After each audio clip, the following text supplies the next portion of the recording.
ordem foi seguida, pois é. Deixa eu só ver aqui o que tem de... Assim, morei por muitos anos no Jardim São Luís. Vimos na prática as políticas neoliberais.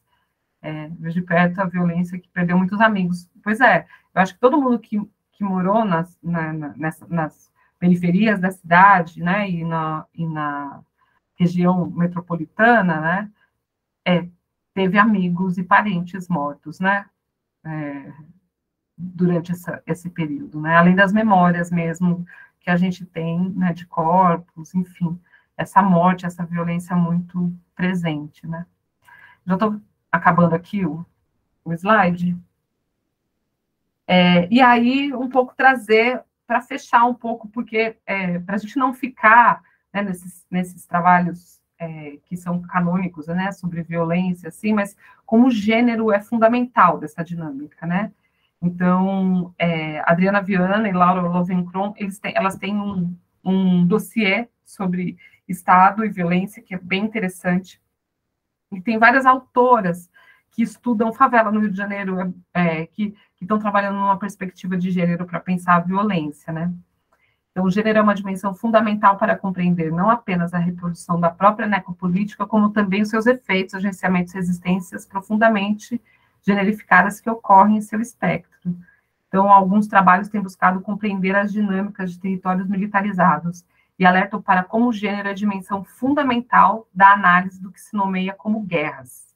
Ou melhor, guerras de homens, por disputa de territórios, recursos, corpos, como tratarei na introdução. Então, a Camila Birman, a Patrícia Birman e a Camila Pierobon tem um texto muito interessante também, de uma favela carioca, e a Luciana Rocha, ela está agora na Universidade de Texas, mas ela é carioca também, ela era moradora de uma favela no Rio de Janeiro, eu não lembro qual agora, e ela fez uma tese incrível, mesmo sobre as mães de jovens que foram assassinados. E aí, um pouco nisso, assim, nessa perspectiva de gênero, né? Desse modo, enquanto homem, corpos de homens negros, moradoras de margens estatais e territoriais seriam um alvo direto dessas violências, as mulheres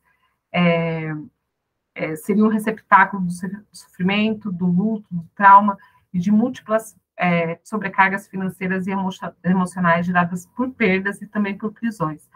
A Luciane Rocha, ela tem um conceito muito interessante, eu não coloquei aqui na apresentação, mas ela fala de the killing, que ela fala assim, as mulheres estão a todo momento, desde que seus filhos nascem, seus filhos homens, sobretudo, buscando desmatar, o que ela diz, né? Nesses territórios em que esses corpos já são marcados para morrer, as mulheres estão evitando a morte desses homens, desses jovens, né? E é desde da preocupação constante que esses meninos fiquem na rua, os amigos que eles estão, a manutenção que é feita nesse cotidiano para que se minimize danos, né? Pode falar, Lê. Não, eu ia falar que uma coisa que me chamou muita atenção é como elementos que poderiam ser simples, né? Então, um tipo de roupa, um tipo de tênis, um estilo, um óculos, ela vai se tornando essas estratégias de desmatar, né? E aí, na minha dissertação, tem um momento que eu chego na casa de uma pessoa que eu não lembro como eu chamo lá, e que está tendo uma confusão, assim, uma briga entre ela e o filho, assim, gigante. Eu estou pensando o que ele aprontou, né? Uma adolescente de 13 anos, o que ele aprontou? E o que ele aprontou era que ele queria sair de óculos. E o óculos que ele queria sair é um desses óculos, tipo da Oakley, né, a Juliette, que não era bem da Oakley, né, mas era esse estilo.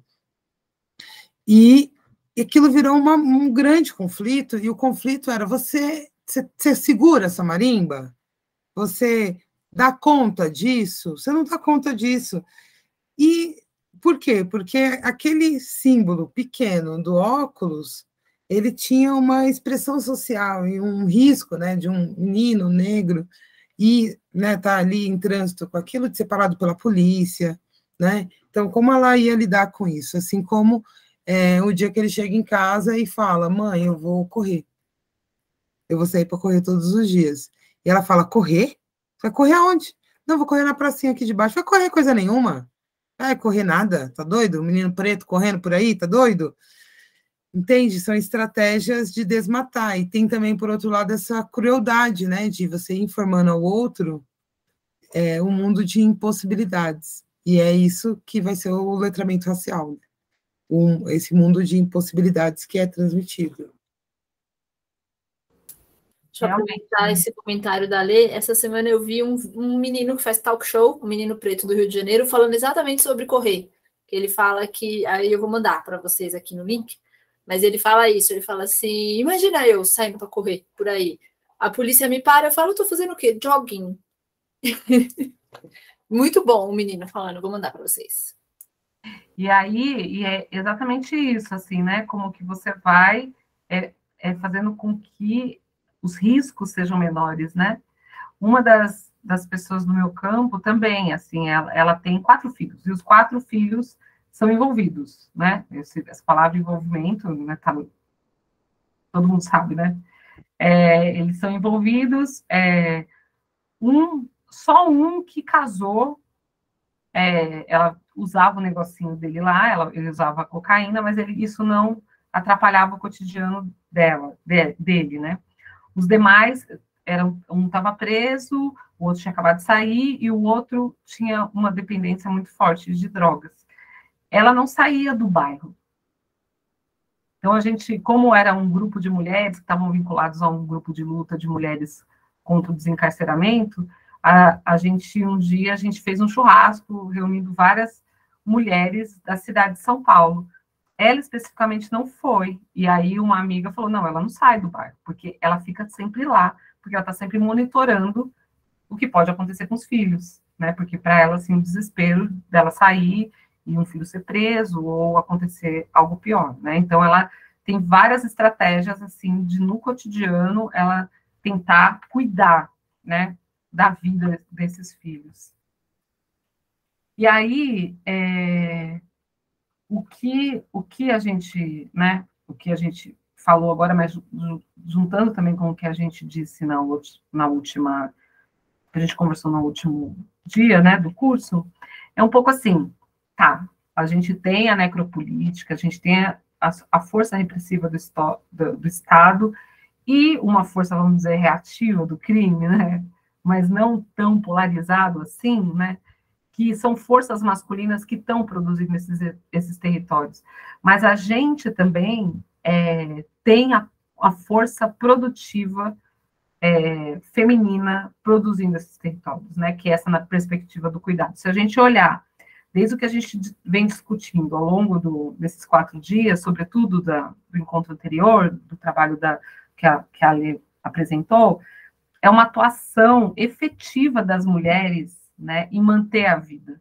Isso desde os movimentos sociais das mulheres, desde do que a X apresentou também, né, das mulheres do Clube de Mães, atuando nos movimentos sociais, né, tentando manter as suas famílias, essa lógica das mulheres manter a vida, né, de suas famílias e também de seus territórios, né, as mulheres atuando no sentido de evitar que mais sangue seja derramado, né? Então, a gente tem uma lógica das mulheres nesse ato de desmatar que ela é extremamente produtiva, mas por ser feminina e também vinculada à lógica do cuidado, ela não é vista, né? Ela não é valorizada, ela não não se dá visibilidade a uma força tão produtiva mesmo, que é a força do cuidado da vida, né? E como isso é comum nas relações de gênero, né? Não se dá valor àquilo que produz esse cotidiano e essa manutenção cotidiana da existência, né? Então,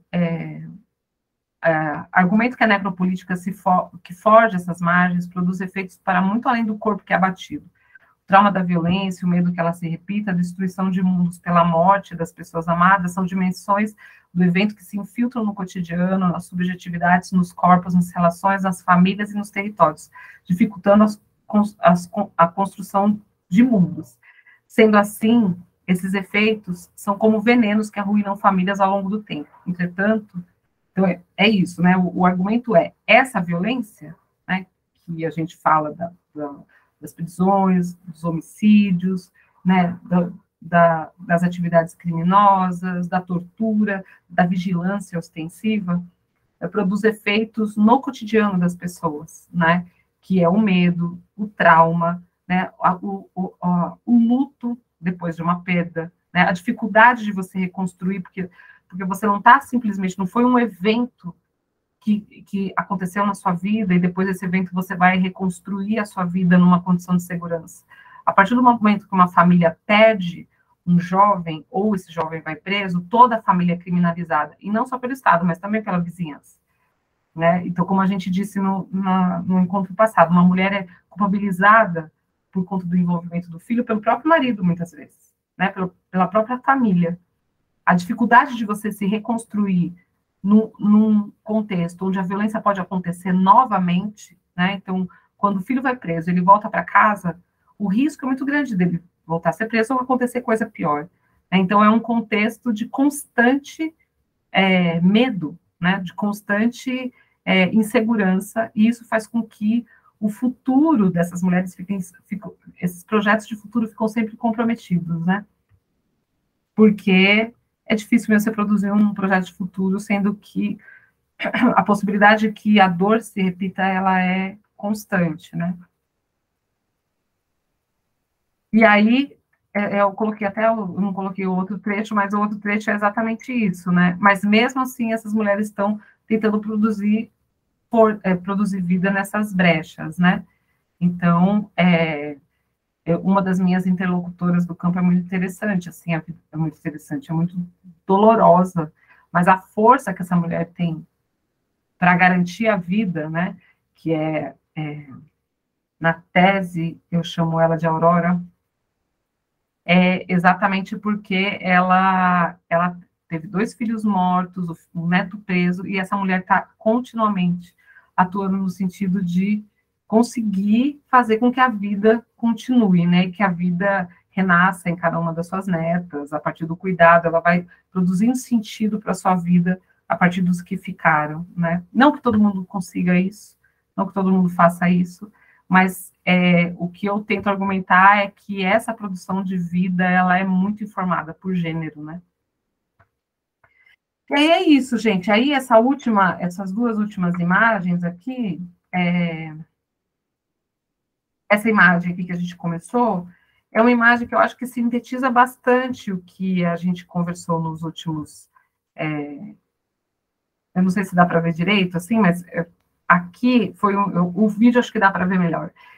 Esse discurso, tenta nos enterrar, mas somos sementes, é um discurso que foi sendo produzido na esteira, né, dessa intensificação da violência do Estado, né? Então, essa lógica de que o Estado é o assassino, de que o Estado é o perpetrador, o violador, o grande violador da vida, ele foi sendo forjado nesses últimos anos, né, a partir mesmo do enquadramento racial, das pautas e das lutas, né? E aí aqui eu acho interessante isso que vocês estão vendo aqui essas pessoas aqui vestidas com roupas do candomblé, né? E aqui é uma reunião que está acontecendo dentro de uma paróquia, né? Que é a Igreja Santos Mártires, que ela tem uma história, ela tem uma longa história de atuação pelos direitos humanos da Zona Sul, ela está na esteira da teologia da libertação, né, da atuação das SEBs, enfim.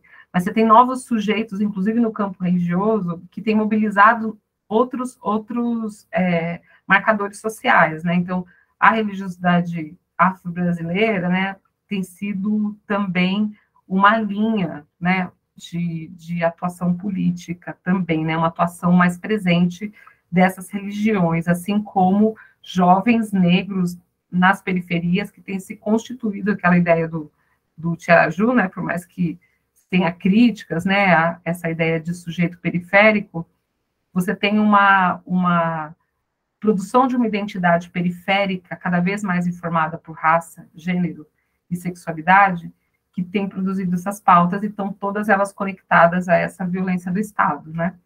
E aí, por fim, a última foto, que é essa daqui, né? Além dos sujeitos aqui desses sujeitos que são sujeitos mais jovens, vamos dizer assim, mais escolarizados, né? aquelas pessoas que a gente falou dos movimentos sociais contemporâneos desses coletivos, né, que a Lê trouxe aquela linha do tempo, a X também discutiu no encontro de sexta-feira passada.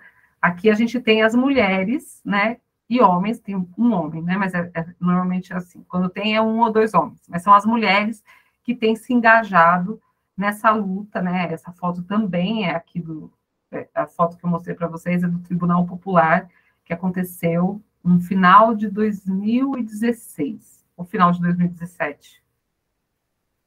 Final de 2016. Foi final de 2016. E elas também estavam ali. E essas são as que a gente que são chamadas as familiares, né? Que são as pessoas que tiveram, pessoas dessas famílias que foram vítimas diretas, né, de homicídio ou que foram presas, né? Então também é a produção também desse sujeito político, né? E agora, gente, eu vou mostrar para vocês rapidinho um vídeo sobre esse dia, e aí a gente abre para discussão, tá? Que eu já falei, é uma coisa de 3 minutos. Deixa eu achar aqui, ó. Você quer que eu... eu quero... não, tem aqui, X. Eu vou colocar aqui, peraí. Eu só me perco um pouco na hora de parar essa. Essa foi uma reportagem sobre esse dia do Tribunal Popular. Ixi, está sem som? Genocídio das populações negra, indígena. O Estado brasileiro foi julgado e condenado neste sábado pelo genocídio das populações negra, indígena, pobre e da periferia. O julgamento foi realizado por um tribunal popular. Não tem valor jurídico, mas o valor simbólico é imenso. O repórter João Miyagi acompanhou. Há muito tempo, a sociedade brasileira assiste a um elevado e inaceitável número de homicídios e situações de violação de direitos humanos praticadas pelos seus agentes de segurança pública e a conivência dos órgãos de justiça. O Tribunal Popular, promovido pelo Fórum em Defesa da Vida, colocou no banco dos réus o Estado brasileiro e, em particular, o Estado de São Paulo.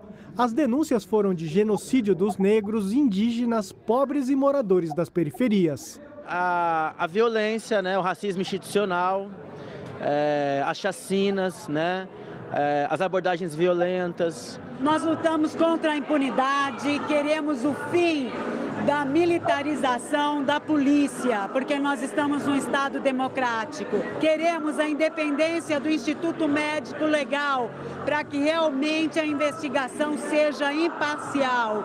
Queremos também o aumento de tempo para que as famílias possam velar os corpos dos adolescentes e qualquer membro da família morto, que hoje, nas capitais do Brasil, o tempo é de 15 a 20 minutos. O secretário municipal de Segurança Urbana de São Paulo compareceu. Já o secretário de Estado de Segurança e o representante do Ministério Público, também convidados, não vieram. As ausências não surpreenderam os participantes porque eles consideram que o Estado conhece os problemas, mas é conivente. Um Estado que cada vez mais aponta para manter os privilégios de uma minoria não está disposto a enfrentar de fato a violência, porque a violência ela é parte de uma engrenagem de controle social desses territórios que eles consideram vulneráveis, que na verdade são um território onde a maioria da população vive, onde a população pobre, trabalhadora, vive. A única autoridade presente, o secretário de Segurança Urbana, diz que tomou medidas, mas admite a dificuldade para frear a violência da Guarda Municipal. Porque o sistema de segurança pública é o que um pouco se alterou no período republicano. Houve grandes reformas em outros setores do Estado, mas a segurança pública, infelizmente, as grandes reformas estruturais não aconteceram. Eu, como militante de direitos humanos que estou secretário, também condeno a ação do Estado contra a população pobre. Para a educadora social Samara Vitória, desde a escravidão o destino dos negros já estava planejado pelas autoridades e a situação situação atual é a consequência do plano. Eles estruturaram para que fossem assim e agora a gente está se organizando para que todo mundo saiba que eles estruturaram para que fossem assim e nos bitolaram durante muito tempo, mas agora a gente quer revanche. E a gente não é um povo que quer revanche com a bala, com a morte. A gente é um povo que quer revanche com o conhecimento, com o despertar, com as forças e mobilizações sociais. Ao final do julgamento popular, o Estado foi condenado pelo genocídio dos negros, indígenas, pobres e moradores das periferias. Condenamos esse Estado genocida! Condenamos esse Estado genocida! Se as reivindicações não forem atendidas em 6 meses, a proposta é abrir uma ação civil contra o Estado de São Paulo.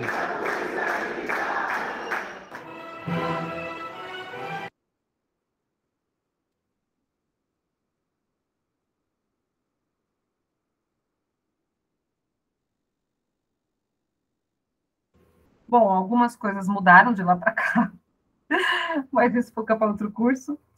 Aí eu queria um pouco a gente abrir, né, gente? A X e a Lê, se vocês quiserem falar alguma coisa, queria ouvir um pouco de vocês, o que se foi muito pesado essa última apresentação, né, que trouxe bastante trabalho teórico aqui, mas um pouco discutir com vocês o que vocês têm a dizer, enfim. X, a Lê.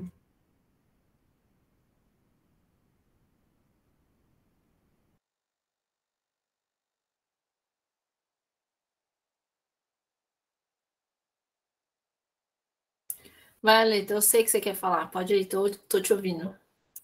Não, eu estava aqui pensando, você falou XLE, mas chamou todo mundo, né? Se alguém se manifestava, né? Porque também é isso.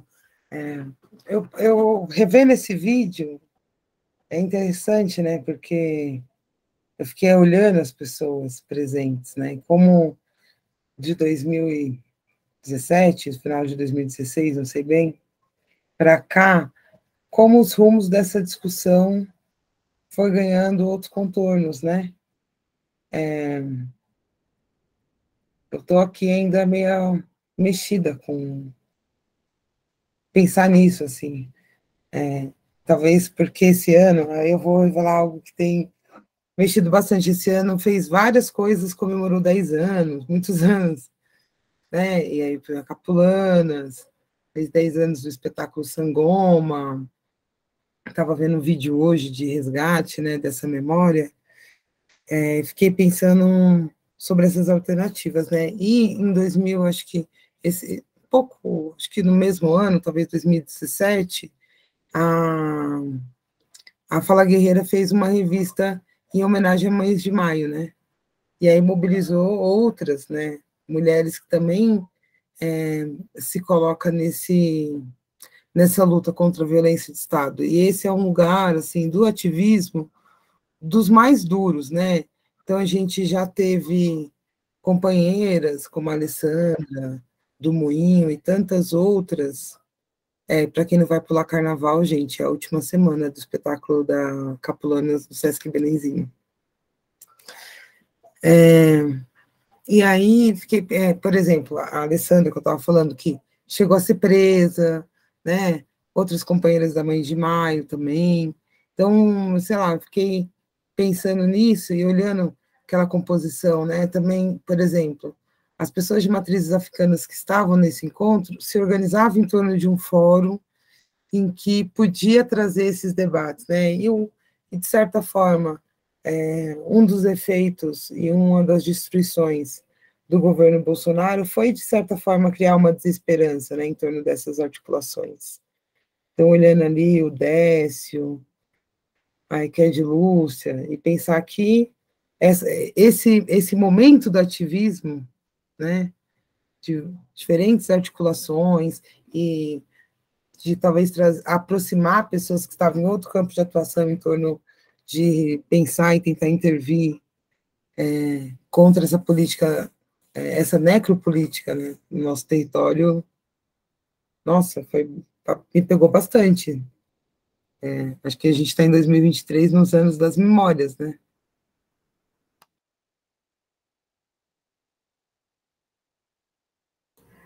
Porque eu acho que o que a gente viveu, né, o que a gente está vivendo ainda é um período, a gente ainda está nessa esteira, né, do processo de democratização, né, de uma democracia que nunca se efetivou, e de uma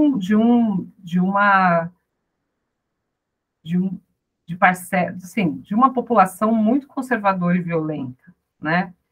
E o fortalecimento, né? E uma intensificação dessas forças, né? E a gente está num momento muito perigoso ainda, né? Mesmo que a gente tenha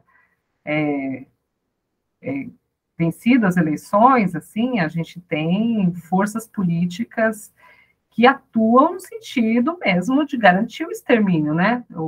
Tem um deputado, não lembro o nome dele agora, que está presidindo uma comissão para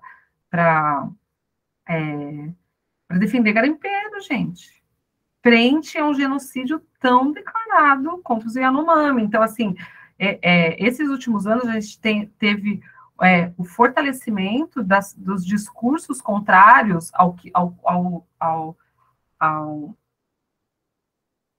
à narrativa de direitos humanos e democrática que a gente veio construindo nas últimas 2 décadas, vamos dizer assim, né?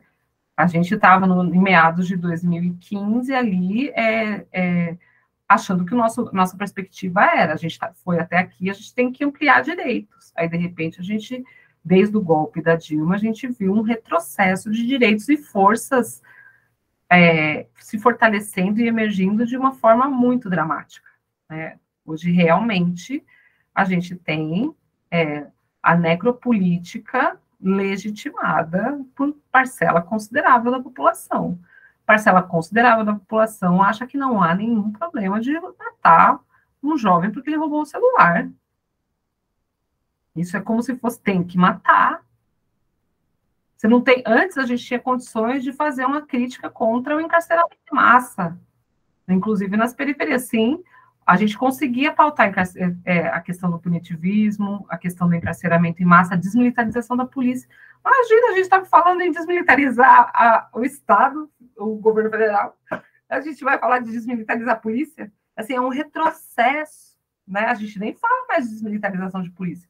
Enfraquecer. Essas pautas estão enfraquecidas, e isso quer dizer esses territórios vão se tornando ainda mais vulneráveis à violência do Estado.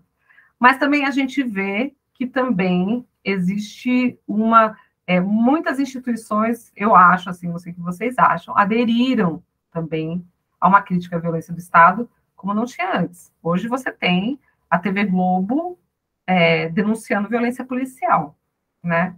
Então, também tem um discurso que se espraiou, né, por conta exatamente do movimento negro, pela força desses movimentos sociais, né, mas à custa, assim, de um enfraquecimento muito grande mesmo, e, enfim, ninguém resiste, é muita dor, é muita perda, é uma condição muito precária de vida, né, inclusive dos ativistas também, né, que foram perdendo emprego, você precisa sobreviver, enfim, condições muito adversas, né.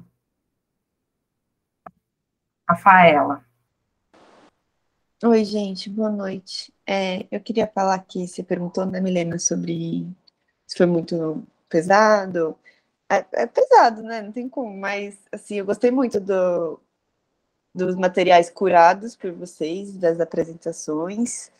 E daí, eu não sei, eu fiquei pensando muito que na minha cabeça foi construindo uma linha do tempo, assim, de jeitos que as populações arranjaram de lidar com as violências e com as carências também, né? Assim, que não deixa de ser uma violência, mas no sentido de carecer de sistema de saúde, de carecer de educação. Então, começou lá na primeira aula, quando vocês falaram do clube de mães, e aí acho que até foi falado, assim, acho que a XN falou que antes tinha, a Milena, não lembro que está apresentando, que antes tinham os sindicatos, depois os movimentos sociais, tomaram um pouco desse lugar, e aí, na minha cabeça, assim, formou uma linha do tempo que foi muito interessante de refletir, que é os sindicatos, os movimentos sociais e, nas últimas décadas, uma produção cultural muito em torno dessa reivindicação, né, de direitos. Daí é isso que eu queria comentar, que eu achei muito muito legal essa linha do tempo que vocês construíram. Não sei se foi consciente, se vocês já tinham pensado em fazer isso durante as aulas, mas para mim foi bem interessante.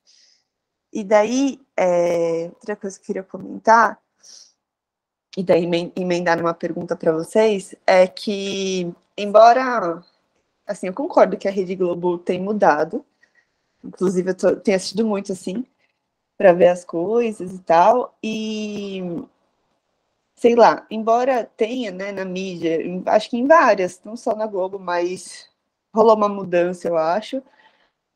Embora exista isso, ainda existem os programas de publicização do crime, assim, no sentido do Datena mesmo, né? E daí hoje eu vi uma parte de um programa que, sei lá, deve ser o Datena, mas sem o Datena, que é um novo apresentador. E era uma coisa do tipo, o repórter flagrar tentativas de furto a ele no centro de São Paulo, assim, ele fingir que não é repórter, tipo, ele dentro do carro, aí ele flagrou outras tentativas de furto com outras pessoas.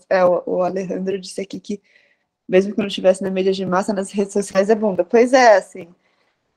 Então, eu vejo uma mediatização, assim, desse tipo de crime, que é exatamente o que a gente estava falando até agora, né? Que, não sei, parece, talvez faça parte, né, de toda essa... A Thaís falou aqui que acha que a mudança da Globo é circunstancial. Eu concordo, Thaís. Eu acho que tende a capitalizar um pouco a coisa, né, o discurso, para o interesse próprio. Mas, assim, é tão, sei lá, né, essa discussão é complicada. Mas, enfim, vou terminar minha fala para emendar no que eu queria desembocar aqui para vocês comentarem. Que enquanto existe uma mídia que hoje, né, está mostrando mesmo, né, isso, assim, mostrando às vezes em tempo real e tal, quando vocês falaram sobre a socialização, a sociabilidade dos sujeitos, eu lembrei muito das músicas dos Racionais, né, tipo, tomando vinho quente em volta da fogueira. E, assim, parece que é isso, né, falta, tipo, isso o Globo não mostra mesmo, falta muito falar do que acontece, né, antes, assim, de todo esse processo de chegar a um furto, de chegar ao mundo do crime, ou durante, né, ou por que chega nisso. Inclusive, o Mano Brown, no podcast dele, falou bastante disso, sobre a frase "a favela venceu", e ele achei muito interessante, porque ele discutiu com a Sueli Carneiro e discutiu com o Condzilla, a mesma discussão, assim, eles tinham pontos de vista muito diferentes, que a Sueli Carneiro falou, isso é neoliberal pra caralho. E o Condzilla falou, não, é isso mesmo. Mas, enfim, pelo menos, acho que, assim, os Racionais fizeram tanto sucesso com a periferia, porque é uma mimetização, né? Então, isso é arte, assim, tipo, não sei se o que a Globo faz às vezes é arte, no sentido de colocar sujeitos periféricos negros em protagonismo, eu não sei se é, porque me parece que os Racionais colocam num lugar em que a população se vê, mas não é só para se ver, é para refletir, né? E aí, quando eles cantam esse tipo de letra, rola um outro tipo de catarse, né? Quando a mídia, a TV aberta, faz esse outro tipo de publicização, né? Daí eu não estou falando só claro, não é só do Datena da vida, mas essas coisas, né, que eu acho que a Globo está se reposicionando e tal, mas quero dizer que mesmo fora da área do jornalismo, tem conteúdos, tipo na novela, etc., que estão colocando pessoas periféricas, pessoas negras no protagonismo, mas também não sei se da melhor forma, enfim, acho que ainda vai demorar um tempo para a gente saber. Mas, para concluir, eu acho que ainda essa arte, né, que os Racionais fizeram, esse tipo de arte, é um tipo de coisa muito, muito, muito específico e muito precioso, porque todo o resto que eu vejo na mídia, né, na publicidade, é o contrário disso, mesmo que tenha intenção de enaltecer, assim. E aí eu queria passar a bola para vocês, porque ultimamente, né, inclusive nesse programa que eu vi hoje, tem uma coisa de quem são essas pessoas que furtam, né? E que, assim, a gente agora, nessa aula, discutindo, a gente está refletindo aqui, mas geralmente não é assim as conversas sobre esse assunto, né? E daí, assim, esse programa de hoje mostrou um carro passando pela Cracolândia que está meio em vários lugares, né, hoje em dia. E aí, né, tipo, tinha uma pessoa foi furtada, sei lá, e daí eles mostraram várias cenas em que as pessoas drogadictas furtaram ou tentaram furtar alguma coisa, e aí eu queria perguntar para vocês se vocês acham que hoje a Cracolândia é uma pauta, que você falou, eu achei muito interessante, uma pauta enfraquecida, né, que eu acho que a gente parou de olhar no geral, assim, acho que o Haddad tinha um programa para a Cracolândia, né, mas principalmente com essa itinerância, você nunca sabe onde eles estão também, acho que isso também intensificou.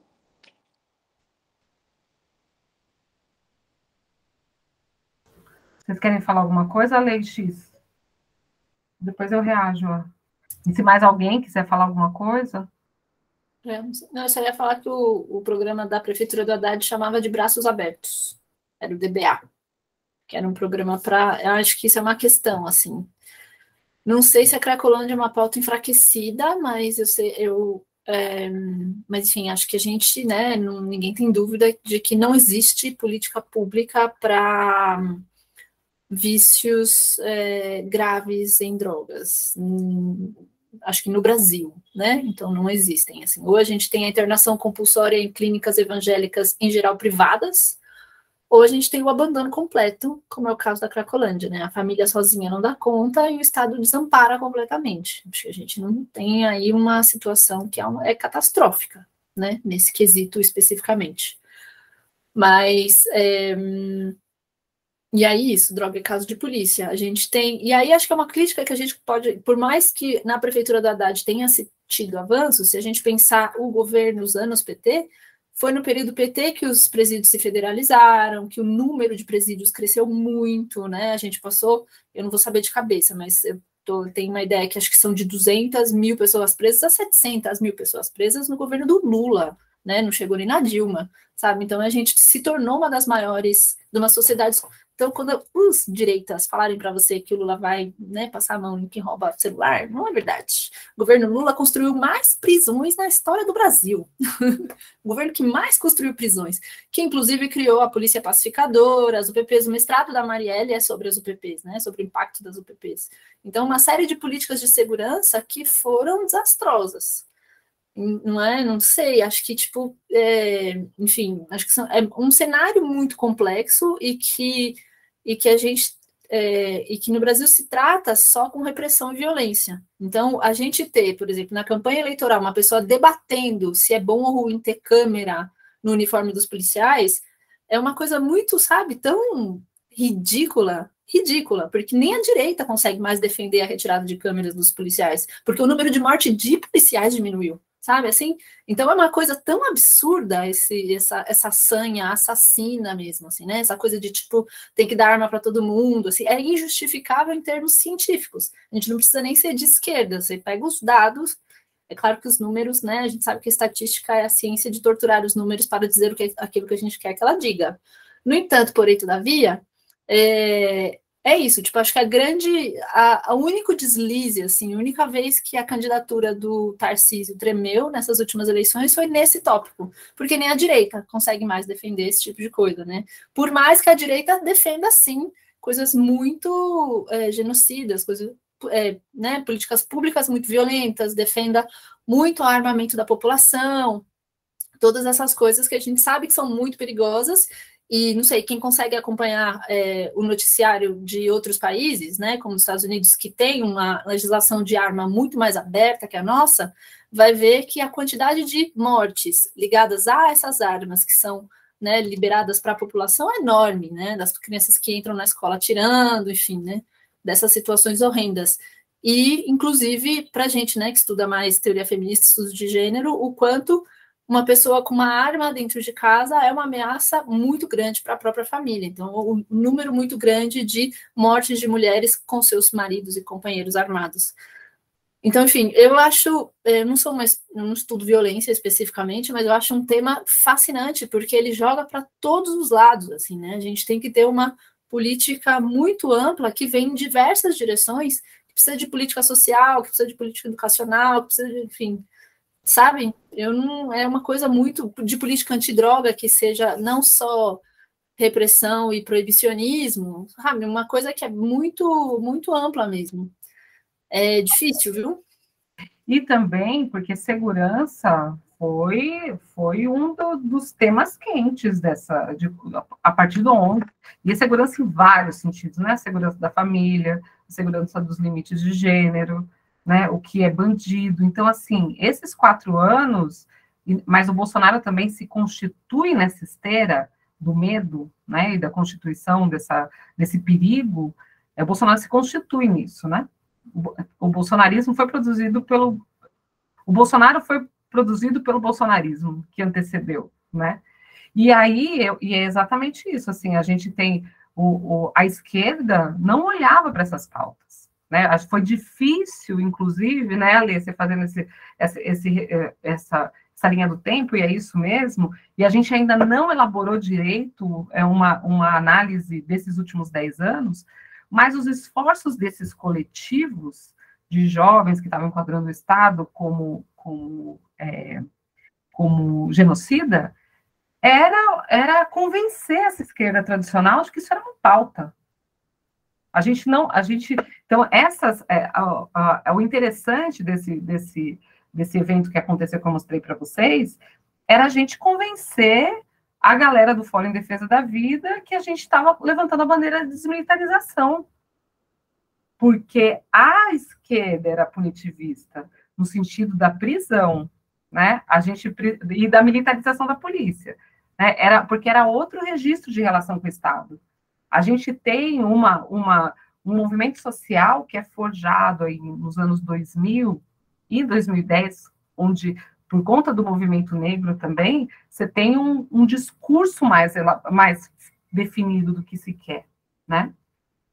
E é exatamente por isso que você tem uma reação conservadora tão grande que aparece nos anos 2000, 2010, no final dos 2010. E aí, gente, e é isso, assim, Rafael, eu concordo com você, a gente não vai esperar um posicionamento, a Globo está falando de investimento e de, como fala, empreendedorismo na favela, entendeu? Só que a pauta de que a polícia não pode matar tem que estar na boca da elite também, da direita, porque senão não muda. Então, essa discussão de que é importante que toda a sociedade reconheça que a polícia não pode matar, eu não sei se isso vai chegar lá, tem que estar na boca de todo mundo, né? Então, assim, eu acho que é um avanço, sim, você ter horas no Jornal Nacional enquadrando os policiais, né, que eles têm que ser isso, e eu acho que isso é um resultado, não é a Globo que é boazinha, isso é um resultado do movimento negro, né, de todos esses movimentos sociais que lutaram muito nas últimas décadas, né, e pensar também que essa pauta veio com força por conta do George Floyd, né, então você também tem uma mudança de registro aí, de como você olha para esses assassinatos nos Estados Unidos e como isso reverbera aqui, né. E aí, né, tem uma mudança de campo, tem uma mudança de correlação de forças muito grande. Mas é isso, gente. A gente está ferrado com relação a quem está atuando mesmo nas portas dos presídios, que está atuando contra a violência do Estado, das periferias, porque aqui no Estado de São Paulo a gente tem o punitivismo que entrou pelo governo do Estado, que está mandando na polícia. Então, assim, vai ser muito difícil. E vai ser muito difícil pautar isso para os campos progressistas, porque a gente teve um retrocesso. Desmilitarização agora, a gente está falando de desmilitarizar o governo federal, de você não ter militar, né, no governo, né? A Luísa levantou levantou a mão. Eu não vou... sequência, falo depois da Luísa. Tá bom, aí você pode fechar, se você quiser. Não, só para complementar, né, que você começou falando sobre segurança, E a gente, quando fala de segurança, né, e aí eu acho que até a esquerda falha bastante em não pautar a segurança a partir das raízes, que seria a segurança social mesmo, né? Então, que é de fato o que eu entendo que produz essa violência, que causa insegurança em cadeia, né? Essa reação em cadeia.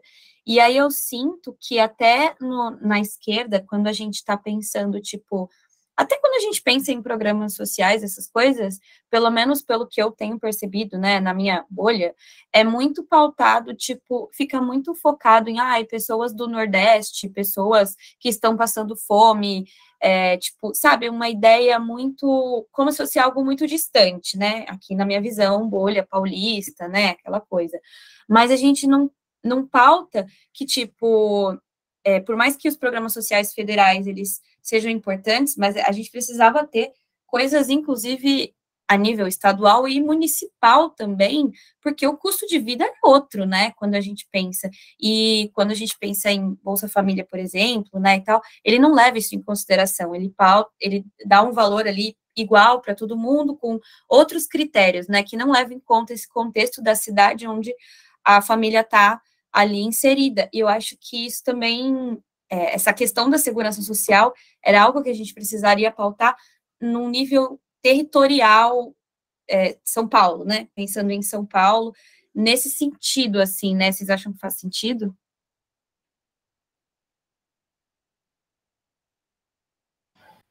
Luísa, eu acho que faz muito sentido, mas eu queria trazer uma coisa, assim, que me incomoda muito, porque há muito tempo a gente tem lidado, talvez, com outra forma de racionalidade, e eu acho que tem um lugar nosso, e até por conta da disciplina que a Milena vai dar com a Laura, que você monitora na graduação, comecei a ler aquele texto do Fassan sobre a superioridade moral, que coloca a gente num lugar de racionalidade e compreensão, enquanto aqueles outros que estão produzindo esses discursos, né, adorei essa indicação da série sobre os pedidos na TV, é sensacionalista, é pouco intelectualizado, esse discurso das armas, e aí a gente também cria uma ideia de que existe uma razão, existe um sentido na gente, e essa linguagem que vai sendo construída, ela não tem intencionalidade, e eu acho que ela é repleta de intencionalidade,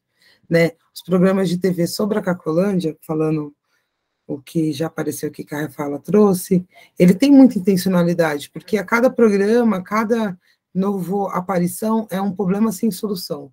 E que soluções nós podemos dar para esses problemas sem solução? Né? Internar compulsoriamente essas pessoas, porque elas não têm condições de se afirmar do mundo, e a sua forma de afirmação é inaceitável, é o próprio caos, é matar essas pessoas, né? Não permitir que elas ocupem, ou que todas essas contradições sociais, por meio dos seus corpos, né, marcado por gênero, por raça, por classe social, né, ocupem determinadas partes da cidade.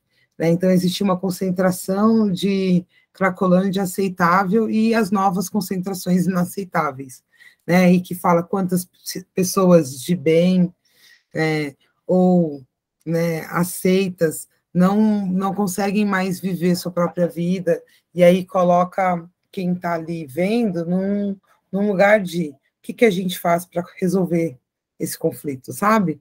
E essa solução, ela nos conduz a pensar que é o extermínio, que é o aprisionamento, que é a institucionalização, né? Da mesma forma que essa lógica, né, que pode parecer absurda, né, da invasão, de rezar para pneu, de falar para OVNI, que a gente vai dizendo assim, olha, isso não tem menor racionalidade, mas isso também gera ações, né? E gerou, né? A gente tem um efeito sobre isso, né?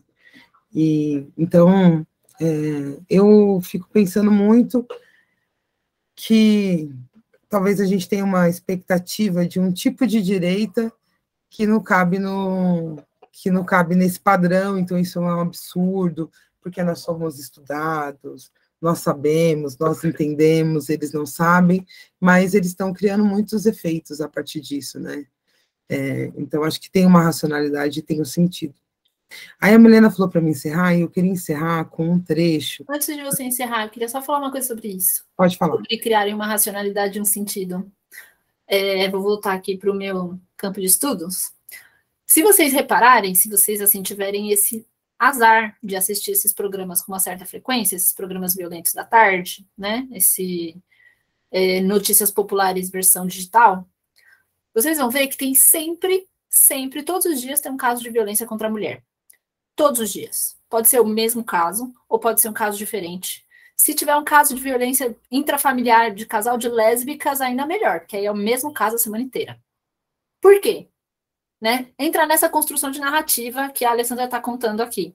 Existem programas dentro das igrejas neopentecostais, sobretudo, para fortalecer a família, para construir casamentos blindados. E como é que você constrói um casamento blindado e uma família de sucesso, que é a promessa de Deus na Terra, se o cara está batendo na mulher de manhã, de tarde, de noite, se os maridos estão matando as mulheres? Então, existe uma construção ideológica daquilo que deve ser evitado e perseguido a partir desses programas, que são feitos intencionalmente de acordo com um projeto político criado pela igreja. Entendem? Então, tipo, a coisa está sempre agindo assim, o tempo todo, não é nem que eles não sejam estudados, nem nada disso, os caras são articuladíssimos, inteligentíssimos, mas tem um projeto político para várias esferas da sociedade. E aí, como é que eles vão fazer para difundir esse projeto político? TV é um fenômeno, né? TV é um sucesso, a Rede Record está aí para nos mostrar que TV é um sucesso. Por isso que a sociologia, a antropologia adoram tanto estudar a televisão, porque ela tem um impacto na sociedade que é impressionante, um impacto educacional, em todos os sentidos que educacional, inclusive esse educacional ruim, assim, né, muito grande. Então, enfim, era só esse o parênteses, que aí mexe um pouco com essa coisa dos afetos, das emoções, mas de criar uma consciência, de criar a ideia, né, de que a violência doméstica é uma coisa errada e uma coisa ruim. Como é que a gente vai fazer isso? A gente vai trabalhar ela nos programas policiais, com a condenação dessas famílias onde a violência existe. Bora ler. Incrível, X. Incrível o que você colocou. E concordo totalmente. E aí, o que eu vou colocar aqui é um trecho do Curta Saraus, que foi, acho que, produzido em 2018, que fala um pouco do movimento cultural aqui da Zona Sul de São Paulo, e eu vou colocar um trechinho que aconteceu no Sarau do Binho. Agora o ano, eu não sei, eu acho que foi do ano, já sei o que está escrito aqui, 2013, né? E é a Naruna Costa, antes da fama, né? Aqui da Clarianas. Então, eu vou colocar aqui para vocês, eu vou ver se vai funcionar, né? Que já está. Não vai funcionar. Eu vou colocar aqui para X, colocar para vocês, ou a Milena, porque não sei o que está acontecendo quando eu compartilho a tela, está ficando, não passa. Cadê? Você botou aqui? Coloquei no WhatsApp, vou colocar aqui agora, para todo mundo ter também salvo. Você põe, Milena, o que é que eu ponho? Põe. Eu acho que escolhi esse trecho porque acho que conversa muito com essa dinâmica, né? De cuidado de violência. É um texto do Marcelino Freire, acho que é um texto muito conhecido, talvez vocês conheçam, que chama Da Paz.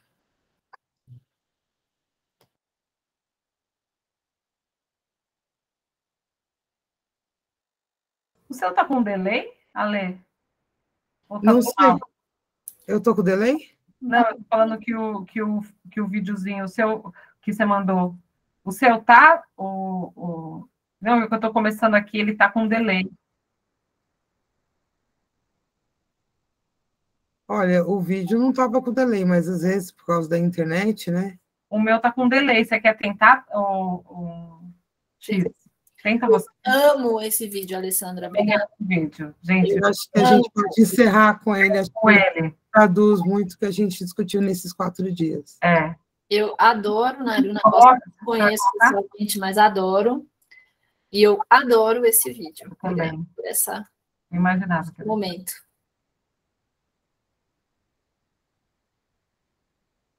Eu não sou da paz. Não sou mesmo, não. Não sou. Paz é coisa de rico. Não visto camiseta nenhuma, não senhor. Não solto pomba nenhuma, não senhor. Não me venha pedir pra chorar mais. Secou. A paz é uma desgraça. Uma desgraça. Carregar essa rosa boba na mão. Nada a ver, vou não. Não vou fazer essa cara chapada. Não vou rezar. A paz não resolve nada. Pra onde marcha? Paz fica bonita na televisão. Você viu lá? Aquela atriz no trio elétrico, aquele ator, vou não, não vou. Rapaz, é muito certinha, tadinha. Rapaz, tem hora marcada, vem governador participar, prefeito, senador, até jogador, vou não, não vou, rapaz, é perda de tempo. E o tanto que eu tenho pra fazer hoje? Arroz e feijão, sem contar a costura. Meu juízo não tá. Rapaz, me deixa doente. Sabe como é? Sem disposição. Sinto muito. Rapaz, não vai estragar o meu domingo. Rapaz, nunca vem aqui. No pedaço. Reparou?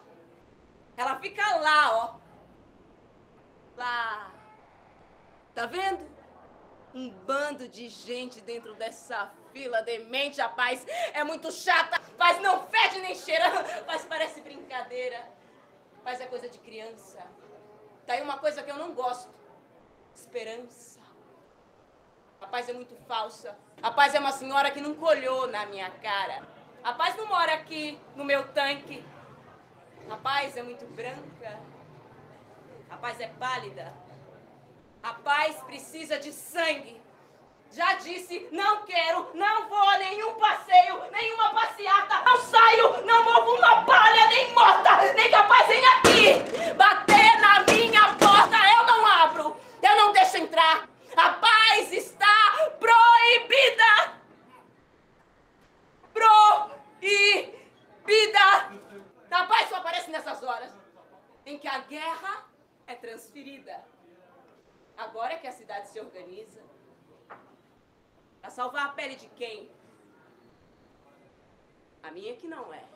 Eu é que não vou acompanhar a andor de ninguém, não vou, quer saber? Eles é que se lasquem, eles é que caminhem a tarde inteira, porque eu cansei, eu não tenho mais paciência. Rapaz, parece que tá rindo de mim. Reparou? Eu vou fazer mais o quê? Hein? Eu vou fazer mais o quê? Hein? Quem vai ressuscitar o meu filho? Joaquim. Eu é que não vou levar foto do menino lá embaixo, ficar esfregando na avenida a minha ferida, muito menos ao lado de polícia. Toda vez que eu vejo a foto de Joaquim, dá uma saudade, sabe? Uma dor na vista. Uma dor.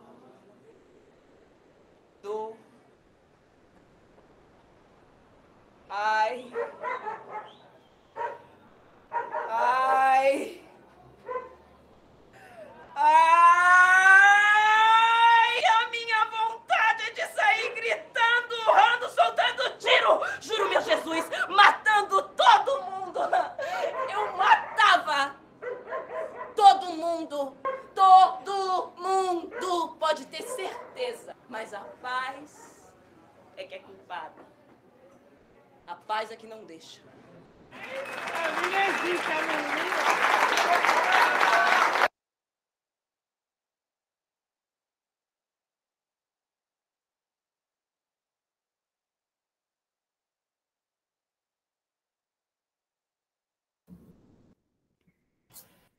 Acho que é uma boa forma de finalizar, né, esses debates aqui que a gente teve. Eu não sou da... Muito obrigada, gente. Acabamos?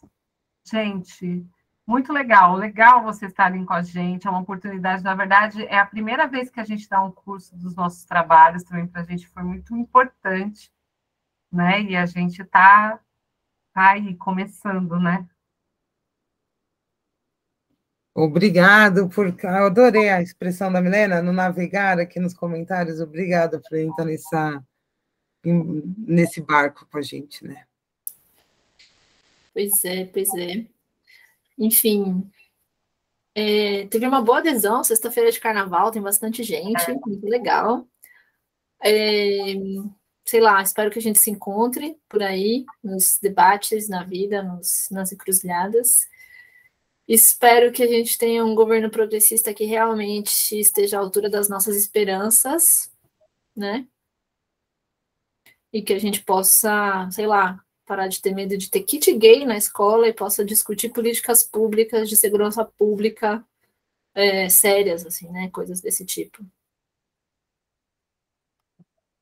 Isso aí.